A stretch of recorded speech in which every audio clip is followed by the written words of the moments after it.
Hello, welcome to another episode of Clues, Cues and Reviews, and today we're looking at the most recent episode of Fairy Tail, and it was an interesting one. Not enough to make a full-on blown-out 5-point review, so I will do a bit of a summary of my thoughts of what I thought of the chapter. I enjoyed the chapter, but really it was more of a setup chapter for me. And it addresses a few plot points that I think need addressing before any final wars and anything like that. So an interesting chapter nonetheless. But before I get into it, to give you an idea of the schedule, I'm hopefully looking to review Fairy Tail, which I'm going to do now, and Seven Deadly Sins.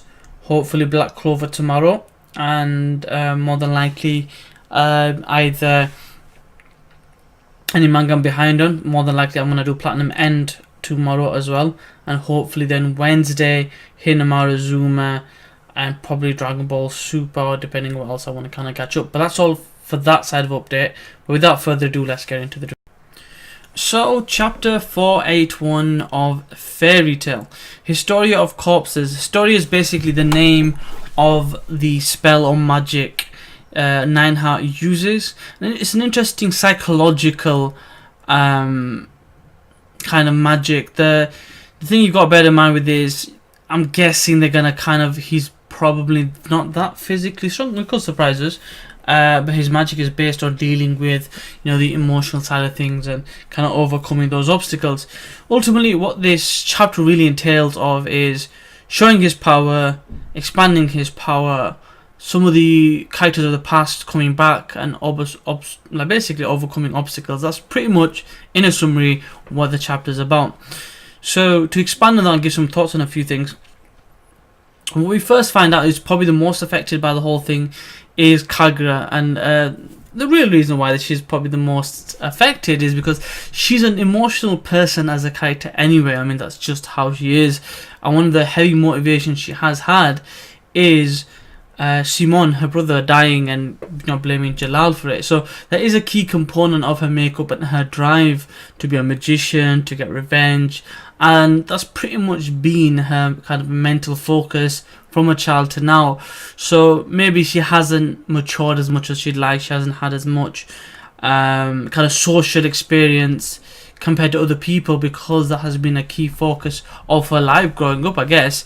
And that shows in this chapter, because one of the key points of this chapter, plots it sets up, is will she be able to overcome the fact that Jalal, directly or indirectly, depending on how you want to look at it, killed her brother. And that's basically shown she has a decision to make in this chapter, and she opts to save him. Whether she's completely forgiven him or not, we don't really know that at this point, but that is one of the key components of this. Now, another thing that we talk about really is, or we see, and I want to talk about, is people of the past. So we meet this character called Ikaruga. I'm drawing a blank on this character. If anyone can remind me in the comment section below where and when we've seen this character, I'd really like to know, to be honest, because Kyoka we know obviously from the Tartarus arc, Azuma we know from the S class wizard / Tenrojima arc. That's not relevant for myself. I just can't put a finger on Ikaruga at the moment. They mentioned her being weak at the moment, something to do with the injuries, but we've seen countless times before she's kind of overcome that. So one of the things that kind of hits home with this one is they're talking about the memories and them becoming your enemies, so to speak, with Historia. So having that experience works against you, but this could ultimately lead to, I guess, having those experiences working for you, because ultimately what makes the difference in some magicians when powers equal is experience. The more experience you have, the more you can deal with a situation because of those memories, because of that history, makes you a better person and a more reliable magician or soldier or whatever have you. So I'm guessing that's the dynamic this kind of story plot line is going to go. Like I mentioned before, we had the whole thing with Kagura and Jalal. I think that was really addressing the elephant in the room, because moving forward towards final arcs, they're going to have to get over that if they're going to work together and ultimately make the most of the pairings, I guess. and redemption and so on and so forth. So another thing that happens is, like I said, we get the expansion of the magic. He expands the field of magic, and we get the return of some characters. So what could this could ultimately mean? A lot of different things. We could find out more backstory, more of the personalities of these people that have been vanquished in the past. Ultimately, the people that come back are Ul, Zankro, that demon character that was in the village that Grey Fulbuster dealt with.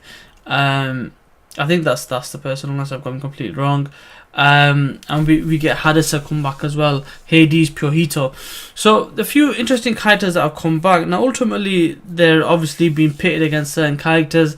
I'm guessing we're going to find out things about each of them that's going to hopefully be relevant to the characters they're pitted against, which will hopefully allow them to grow. So an interesting turn of events ultimately is set up, and I'm guessing there's going to be a few, they're going to break down each fight. I'm hoping, I don't want them to rush through it, and hopefully we can get some detail into a few of their thoughts and their backgrounds.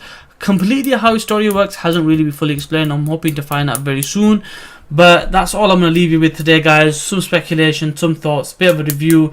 I didn't want to do the whole, this is what happens and these are my thoughts type of a review. I want to change things up. Tell me what you think in the comment section below of the format I'm looking to use now. And as always, if you enjoy something in the chapter and in my review, let me know. Give me a thumbs up and let me know in the comment section below. And if you haven't already, please subscribe. I do provide a wide range of manga and anime review.